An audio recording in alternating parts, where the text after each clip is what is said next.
Oh my God, who is this? Yeah. Oh my gosh, who is singing so funny? Yeah. Yes. What we got? We got science. What? We got music. Put them together, let's use it. Wait. Let me be the substrate in your ear receptors. And let this not just be one endeavor. I get crunk on the science. Yeah, I pull the lever. And with the music, I just hope you say, dang, you clever. Whatever. Bring it, master what matters. All the while my life is scattered. You surge on in general. I guess you're David Satcher. And you bet I got you when it comes down to the laughter. And whatever may come after. Scientifically sound so profound. Gonna convert energy like it's dollar to the pound. Just listen to this while you're making some hash browns. Or maybe later after you raking some cash mounds. Who am I? It's Ralph from the South, who raps out his mouth. And we bring the music to the science that's around. And that's on period. And I just thank you for hearing this scientifically sound. Oh my God, I'm so excited. I'm so excited.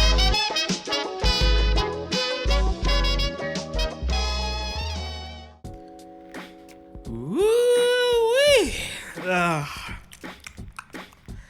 Oh my goodness, I've been on vacation for this whole time of August. I feel good. I look good. I smell good. Are you good? Hello, everyone. Pleasure to be back. Being here and scientifically sound, you know who it is. It's Ralph from the South, and I'll knock your taste out your mouth. I kid, of course, but if you're first time listening to this is Scientifically Sound, hosted by me, Ralph. We're bringing science, we're bringing music to a creative forefront where we can all learn together. As I've said before, I've been on vacation for a little bit. I went back home to Atlanta, Georgia by way of Stone Mountain to see my family. I got to see some friends along the way. Shout out to my boys, Dakari, Caleb, and shout out to Lawrence. It's such a pleasure to see people you haven't seen in a while.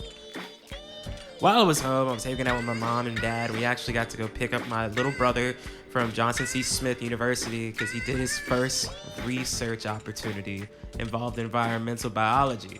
He would tell me about all these things. They looked at creeks. They did a lot of work in fish. They did a lot of work in field.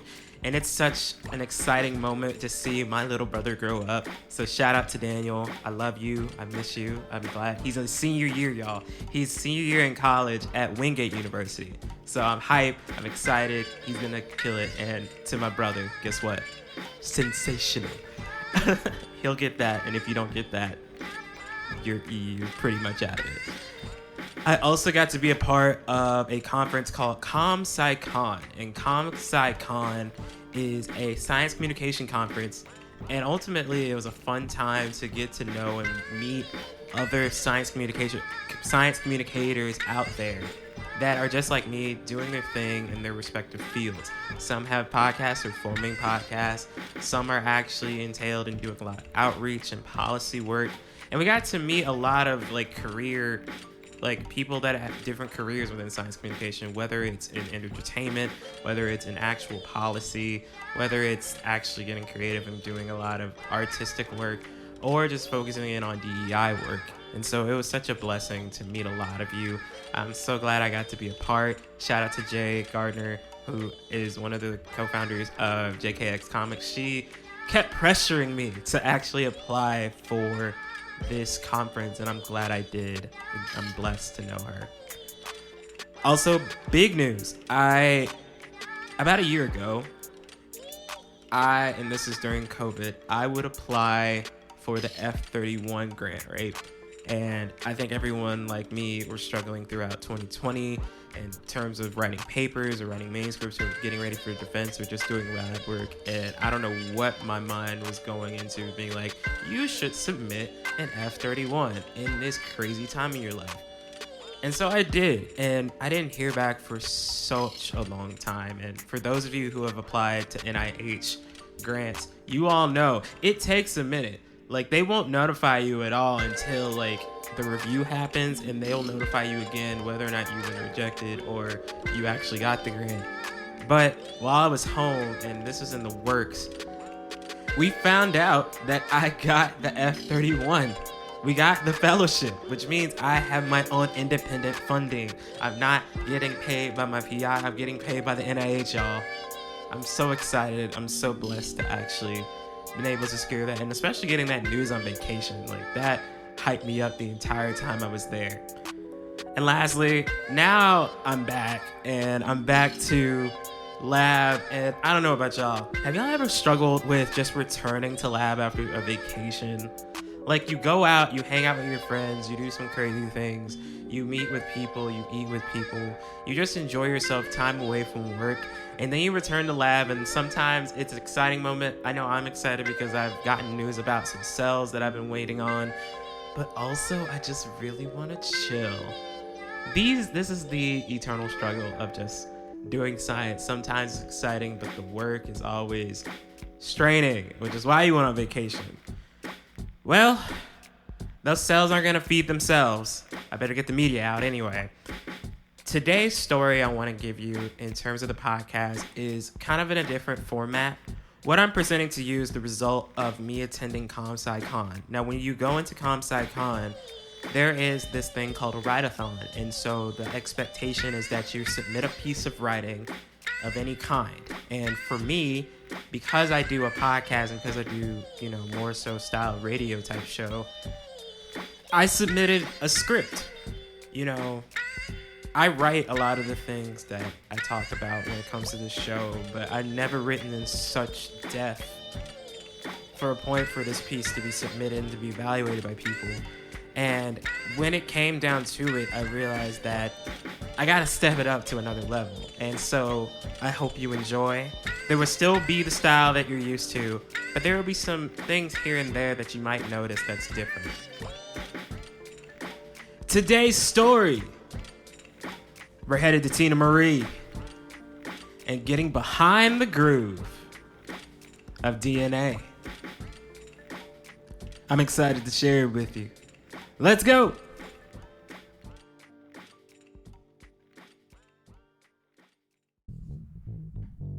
You hear that? That bass line? See, that was the core. That was the core of the song I'm here to share with you today. Hey, come here. Come with me into my mind for a second. Today's song came to me as I remember family friend get-togethers, rides to Nashville with my family to see my aunt and cousins, and making old school playlists. When I worked back at a radio station in college. And in this song, he uses this word called Xanadu. Xanadu. Xanadu is a word that's used to describe opulence. I want you to imagine, great wealth and riches. Kind of similar to that scene in Disney's Aladdin in the cave. Before, Jafar betrayed Aladdin and he became trapped with a talking genie in a lamp. And for us scientists and science lovers, opulence, Xanadu, maybe it's going to be the great wealth of knowledge we gain. Because according to Schoolhouse Rock, knowledge is power. And it's where we're headed when we begin to shake our bodies with Teena Marie, also known as the Ivory Queen of Soul, and her smash hit, Behind the Groove. It was in 1980 when Teena Marie would put out her album Lady T, her nickname album, which contains this hit. It was produced by Richard Rudolph, the husband of the late Minnie Riperton. Fun fact, Maya Rudolph, the actress, comedian, just overall queen, at just 7 years old, recorded vocals on this album in the song Too Many Colors. But anyway, in Behind the Groove, off top, you're gonna hear a lot of percussion, a lot of orchestration with horns, saxophones, and guitars. Hearing all that in the song, and I encourage you all to listen to it, for me, it's the coordination. it resembles communication in a cell. But it's really in the lyrics where we get to find that Teena Marie may know a little something, or maybe hinting at some science and some history. And it's in these lyrics that you hear this. Behind the groove, there's another side inside of you.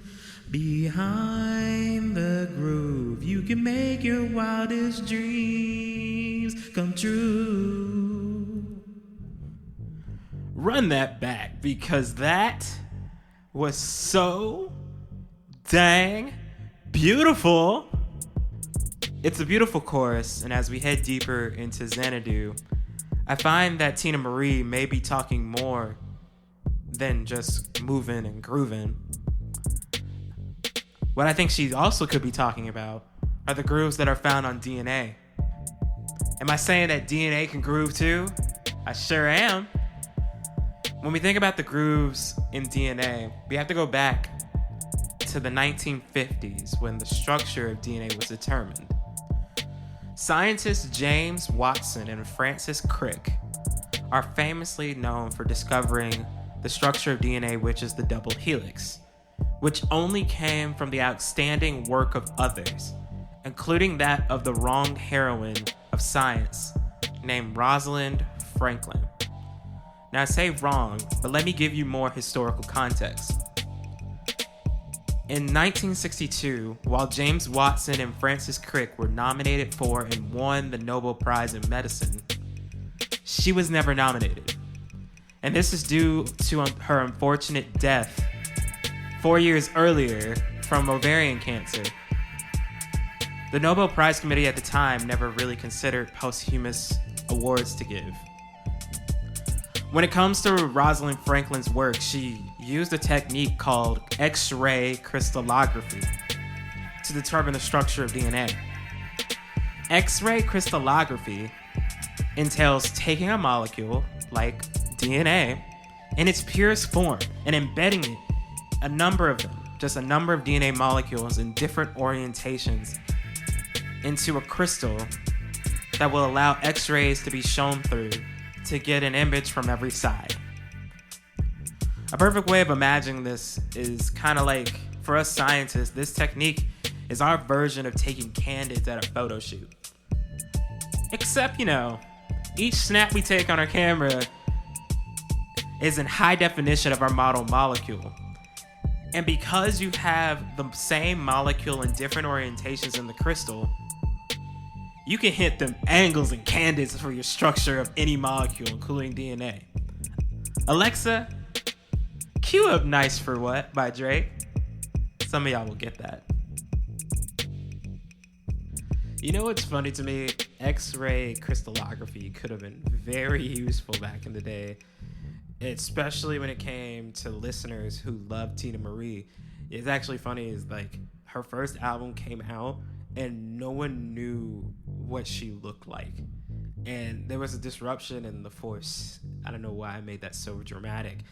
Is when her second album, Lady T, came out, that we finally got recognition of who she was, and she was a white woman. The fact that she was white singing soul, it threw a lot of people off. So I'm sure that X-ray crystallography would have been useful for that.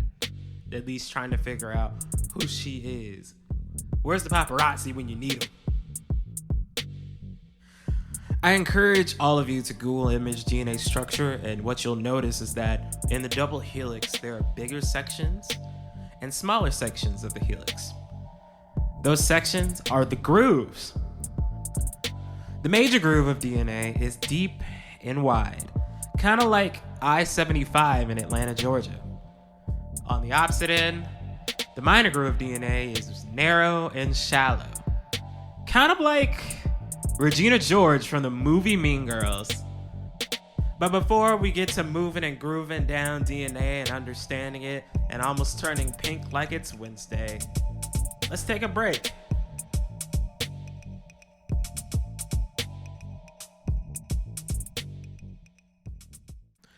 Hello everyone, here to bring you the song of the sound for this episode. The song this week is called Tessellate by Alt J.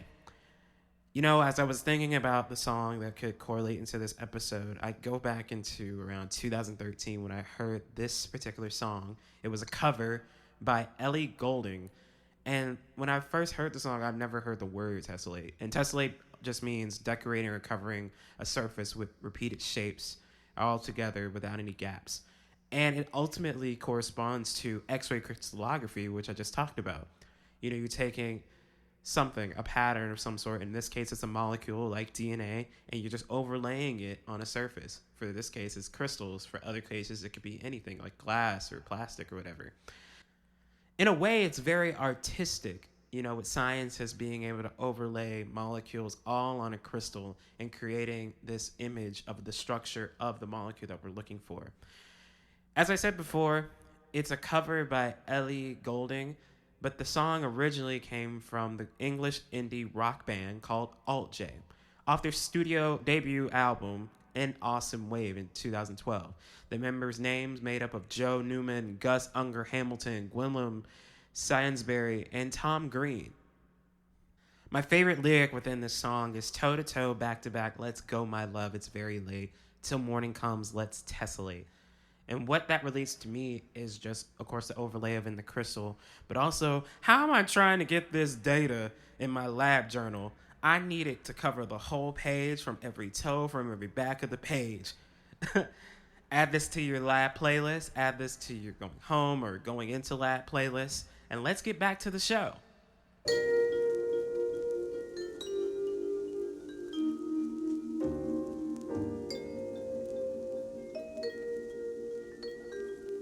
Now, you just had a history lesson on the discovery of the structure of DNA, being that it's a double helix. But now let's get into some biology. We were just talking about the major and minor grooves and their width and size or length and size. But what is their purpose? The purpose of these differing grooves involves the regulation of protein binding through different electrochemical bonds. There are different types of bonds that can occur on DNA. Hydrogen bonds, van der Waals interactions, methyl bonds, James bond. Sorry, I lost my train of thought. Proteins and other biomolecules that have hydrogen groups labeled H+, are elementally positive and will bind to elementally negative sections of DNA, thus making a hydrogen bond. It's kind of like the molecules have a secret handshake between a protein molecule and DNA. And on the opposite end, when it comes to bond strength, we have van der Waals interactions, which you can consider the awkward side hug of the bioworld. This happens when two or more neutral molecules get close enough together, they can become weakly attractive to each other. And with that attraction, they begin to just have this binding activity that's minimal to maybe modest. And with both of those are the two most common bonding activities that can occur in our biochemistry, especially with DNA. So what? Who cares? It's the question that my director of graduate studies always says in class. So I ask this again when it comes to Teena Marie, all the way up to DNA grooves, to the history, to what was done to even figure out that DNA had grooves. There has to be a purpose for all of it, right? There is. So back in the day, we can even go back to the 1950s. When it came to therapeutics, and especially when it came to therapeutics that were found to affect DNA, there was a major con that came with it, being that they were not targeted, which means these therapeutics had no preference in the location for their effect or mechanism of action. To give an example to what this could be recalled, I go back to my elementary school days, and I remember times in elementary school, I would call out to my friends, like Brianna. And all 5 to 7 to probably 10 Briannas would turn around and be like, what, yes, no, hi, everything. Just multiple responses. It's kind of similar to that because these drugs not only affect the DNA, they will affect DNA-like molecules, and then they will affect RNA, and then they will affect lipids, and they will affect other biomolecules. And with these therapeutics targeting everything under the sun, or under the microscope, I should say, within the cell, this leads to off-target effects, which can be correspondent to the side effects that you get when you take certain drugs. An example of these drugs that were used back in the day are platinum drugs called platins, which are known to intercalate or fit in the base pairs of DNA. It's kind of like a lock and key situation, ultimately leading to the inhibition of DNA synthesis and overall transcription. But here's the issue, that it affects the major and the minor grooves of DNA. There's no preference. So now that we understand these grooves, it has led to the development of therapeutics that take advantage of each groove's makeup. For example, for the minor groove, we have a drug called natropsin. This is a drug that I'm fairly familiar with due to the fact I did a lot of my undergraduate work with natropsin and understanding its binding to DNA. It's a drug that has been found to contain antibiotic and antiviral activity. It binds to the minor groove of DNA, in particular AT-rich regions or adenine-thymine-rich regions of DNA. And its mechanism of action is actually to displace hydrogen and other proteins that keep DNA structural integrity intact. By displacing these elements, we stop DNA synthesis, which causes bacteria and viruses to die off. And there are a ton of other molecules that are set up and actually created like natropsin that have this similar effect. But what about the major groove, right? Well, while there isn't much, and this is because the major groove requires so much to actually have an effect, there's a drug called neocarcinostatin. When once bound, has been shown to have anti-tumor activity using a process called hydrogen abstraction. What happens is that this drug, with the help of an interaction with a sulfur-containing molecule called a thiol, will become a free radical species, meaning it'll react to anything, even those K text messages. In this case, it actually, when it's radical, it will take hydrogen from the DNA in order to become stable again. And now in this present time, now that we know the ins and outs of the grooves of DNA, we can, as Teena Marie would say, dance forever and a day in new innovations to improve drug activity and learn about molecules that are able to bind to DNA. So tell me, can you get behind the groove?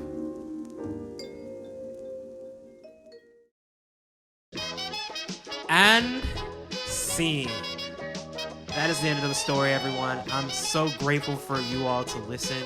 Thank you for listening to the story of Teena Marie and getting behind the groove when it comes to DNA.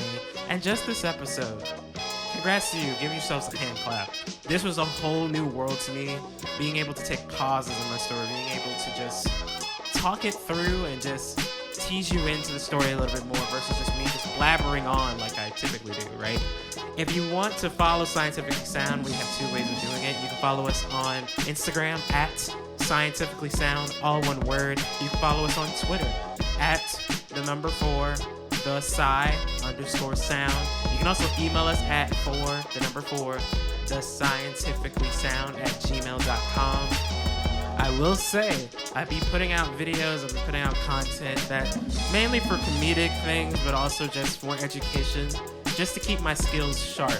You know, you can never keep your skills too sharp when it comes to understanding and communicating science. I encourage you all to look, I encourage y'all to engage, because the community's growing. And with that, we're out from the South, signing off. And remember, don't drink the deionized water in Tessellate. that lab notebook. See ya.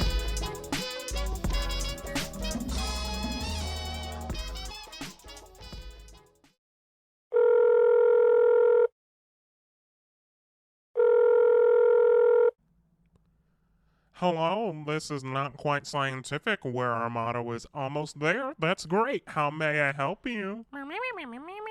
Cell counter, yes, we have those. What kind were you looking for? Let me see if we have one in stock. Jacob, Yeah. you are needed. Yes, that'll be $15,000. What do you mean that's so high? How else are we going to pay Jacob? Jacob is our cell counter. Pretty good one, too. Counts any amount of cells at any time. Show him, Jacob. 1, 2, 3.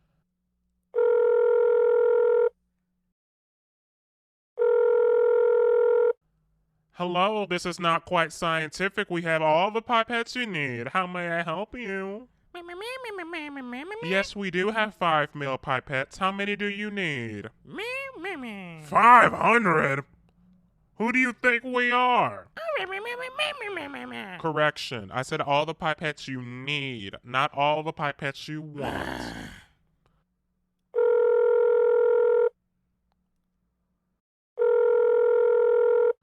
Hello, Not Quite Scientific. Buy 20 antibodies, get 1 double the price. How may I help you? You need petri dishes today? We have those. Well, something like that. Well, currently we have Dimitri dishes. Periodically, our machines start making dishes into squares. They look like tiny tables.